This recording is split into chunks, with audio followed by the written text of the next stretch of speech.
You know what fascinates me? Two people can live on the same street, work in the same industry, have the same education, and start with the same opportunities, yet one retires wealthy and fulfilled while the other struggles their entire life wondering what went wrong. I've studied this phenomenon for decades, and here's what I've learned. The difference isn't in their circumstances, it's in how they spent their hours. See, we all talk about being broke financially, but let me tell you something that might shake you up a bit. Most people are broke in time long before they're broke in money. They're bankrupt in hours, and they don't even know it. Let me tell you about two neighbors I knew years ago. Both lived in modest homes. Both worked regular jobs. Both had families. Every morning at 6 o'clock, both of them woke up to the same sunrise, the same 24 hours stretched out before them like a blank canvas. But here's where the story gets interesting. The first man would stumble out of bed, grab some coffee, flip on the television to catch the news, scroll through his phone for 30 minutes, rush to get ready, and barrel out the door just in time to hit traffic. He'd come home exhausted, eat dinner in front of the TV, watch a few shows, maybe complain about his boss or his bills, and fall asleep around 11. Day after day, year after year, the same routine. Now, the second man, he had a different approach.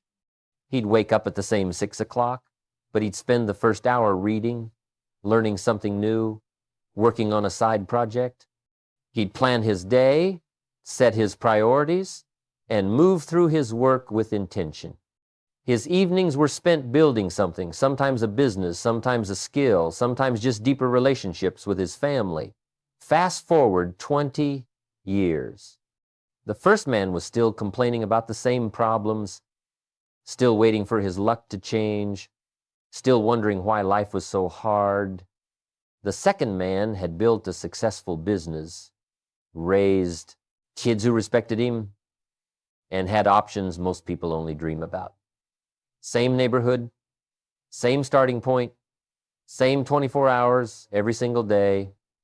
The difference? One spent his time, the other invested it. Here's the truth that most people don't want to hear. Time is the ultimate equal opportunity employer. It doesn't care about your background, your education, your race, your connections, or how much money your parents had.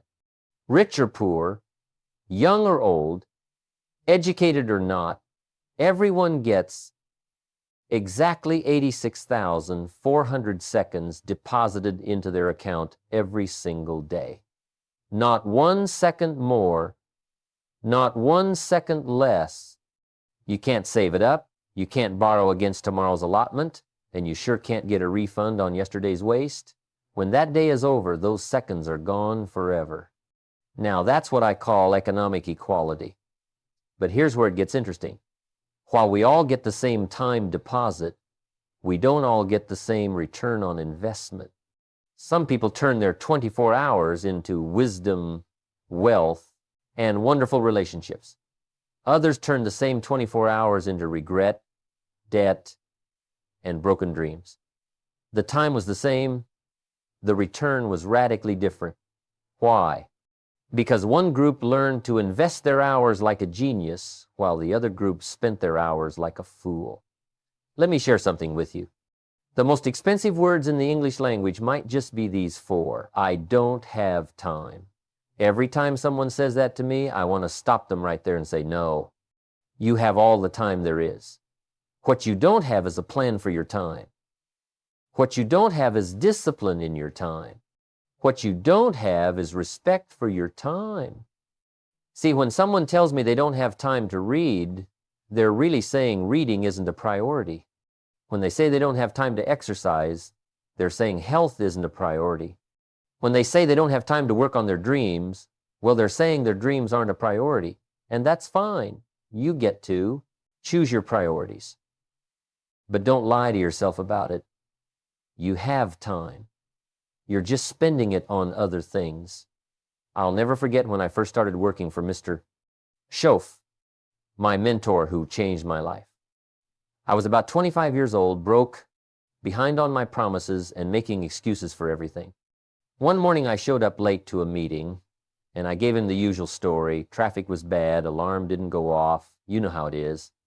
He looked at me with those piercing eyes and said, "Jim, successful people get up early.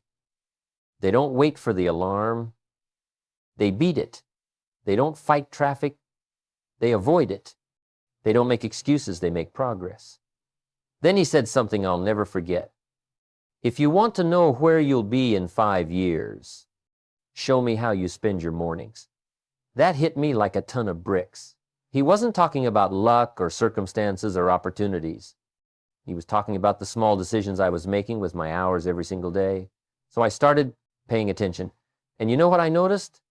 The wealthy people in my life, the successful ones, the ones who seemed to have it all figured out, they used their mornings completely different than I did. While I was sleeping in and rushing around, they were already 3 hours into their day. They'd exercised, they'd read, they'd planned. They'd already accomplished more before breakfast than most people do all day. And here's the kicker. They had the same morning hours I did. They just valued them differently. Let me give you some mathematics that might change your perspective. Let's say you waste just 30 minutes a day. Maybe it's mindless scrolling on your phone. Maybe it's watching TV shows you don't even enjoy. Maybe it's sitting in the break room complaining about things you can't control. Just 30 minutes. Seems harmless, right?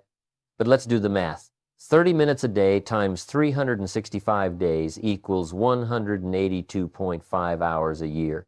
That's over 7 full days. In 5 years, that's 36 days. More than a full month of waking hours, completely wasted. In 40 years, that's 293 days. Almost an entire year of your life gone, vanished, spent on nothing that mattered. Now let's flip that around. What if you invested that same 30 minutes every day in reading books in your field? In 5 years, you'd be an expert. What if you spent it building relationships with people who could help you grow? In 5 years, you'd have an incredible network. What if you used it to exercise, to learn a new skill, to work on a business idea? The compound effect would be absolutely staggering. Same 30 minutes, completely different life. But here's what most people do. They confuse being busy with being productive. They run around all day, checking things off lists, putting out fires, responding to every email and every notification, and they fall into bed exhausted thinking they've had a productive day. But busy doesn't equal productive. Activity doesn't equal accomplishment. You can be busy going in circles. You can be busy doing things that don't matter. The question isn't, are you busy? The question is, are you productive? Are you moving towards something that matters? Are your hours building something or just filling something? Here's a distinction that changed everything for me. You cannot manage time. Time manages itself just fine. Midnight comes whether you're ready or not. The sun rises on schedule. Seconds tick by at their own pace, completely indifferent to your plans or wishes or stress levels. You can't manage time, but you can manage yourself. You can manage your choices. You can manage your focus. You can manage your priorities. You can manage what you say yes to and what you say no to. That's where the power is, not in controlling time, but in controlling yourself within time. Think about it this way. If someone gave you $86,400 every morning with the condition that you had to spend it all that day or lose it forever, would you waste it? Would you just throw hundreds of dollars in the trash? Of course not. You'd spend every penny on things that mattered to you. Well, that's exactly what happens with your seconds every day. You get 86,400 of them, and whatever you don't invest wisely just disappears. Yet most people treat their seconds like they're unlimited, like there's always tomorrow, like they can waste today and make it up later. But the truth is, you can't. A wasted hour is gone forever. You can make more money, but you can't make more time. You can recover from financial bankruptcy, but you can't recover from time bankruptcy. When your time runs out, that's it. Game over.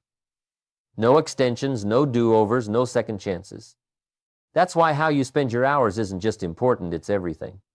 Your hours become your days become your years, and your years become your life. Show me how someone spends their hours, and I'll show you their future. Now, once you understand that your hours are either building your future or destroying it, the next question becomes, how do you actually take control? How do you stop being a passenger in your own life and become the pilot? Because here's what I've noticed. Most people don't design their days. They just react to them. They wake up and see what happens. They let the phone calls dictate their schedule. They let other people's emergencies become their priorities. They're like a leaf floating down a river, just going wherever the current takes them. And then they wonder why they end up somewhere they never wanted to be. Let me tell you something that separates the amateurs from the masters. Masters design their time before they live it. They don't wait until morning to figure out what matters. They don't start their day by checking email and letting everyone else set their agenda. No, they know exactly what they're going to do with their precious hours before those hours even arrive. They've already won the day in their mind before the sun comes up. I learned this principle from Mr. Schoaf, and it transformed everything for me. He told me, Jim, the evening belongs to planning and the morning belongs to execution. He showed me that successful people have this ritual every single evening before they go to bed.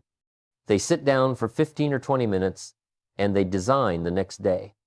Not vaguely, but specifically. They write down what must get done, what they want to accomplish, and what they're going to say no to. They look at their day like an architect looks at a blueprint. They ask themselves, if tomorrow were perfect, what would it look like? What are the 3 most important things I need to accomplish? What will move my life forward versus just keeping me busy? This simple practice changed my life. Before I learned this, I'd wake up and just start doing whatever seemed urgent.